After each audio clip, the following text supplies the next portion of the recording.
Aujourd'hui, au-delà de l'enjeu des salaires, je pense que cette situation, dans la situation dans laquelle on est, c'est pas juste le fric, quoi. C'est un ras-le-bol, à la fois des conditions de travail, parce que pour l'espace de 15 piges, on a nos conditions de travail qui sont dégringolées. Nous, sur notre site, c'est 2 décès en 3 ans. On ne vient pas sur son taf pour perdre sa vie, quoi. Pour eux, ça ne reste que des chiffres. La politique de maintenance qui est de plus en plus dégueulasse sur le terrain, c'est les salariés qui sont de plus en plus exposés, c'est les conditions de travail qui se dégradent, c'est le mépris permanent. Et aujourd'hui, le mouvement, d'un point de vue coordination pour l'ensemble de Total, il est mort. Mais ça reste une réussite quand même. Pour nous, c'est un vrai révélateur et c'est finalement les masses qui tombent.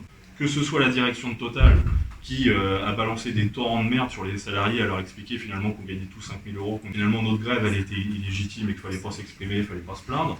Ça foutu la rage aux travailleurs. Le gouvernement qui, dans un premier temps, explique finalement qu'il est un genre de médiateur entre le patronat et les travailleurs, finalement il est venu très vite aux réquisitions.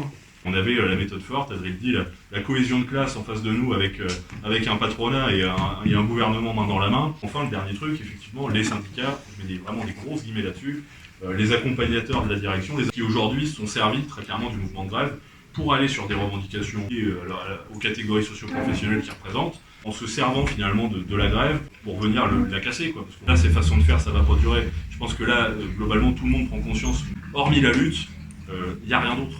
Voilà, aujourd'hui, faire grève, c'est une liberté fondamentale, mais ils s'en foutent. Eux, ce qui les intéresse, c'est faire fonctionner le fric, la machine à fric, pour que ça crache, et c'est simplement. Ça reste une réussite pour nous aussi, parce que il ne devait rien se passer au mois d'octobre. On avait un gouvernement qui devait dérouler, fin d'année, début d'année, réforme des retraites. Et là, il y a ce mouvement-là qui tombe, qui réveille finalement un petit peu en tout cas, nous, c'est ce qu'on espère, et de notre fenêtre, c'est un peu ce que modestement on a peut-être réussi à faire, qui remet la question des salaires finalement sur la table, et qui remet la lutte des classes et le réveil de la classe ouvrière sur la table. Les leçons qu'on en tire finalement, c'est qu'aujourd'hui, la coordination à la base elle est extrêmement importante, et il n'y a rien à attendre d'une confédération qui va discuter retraite avec Macron. Pour nous, c'est le pire des pièges, et ils sont tombés.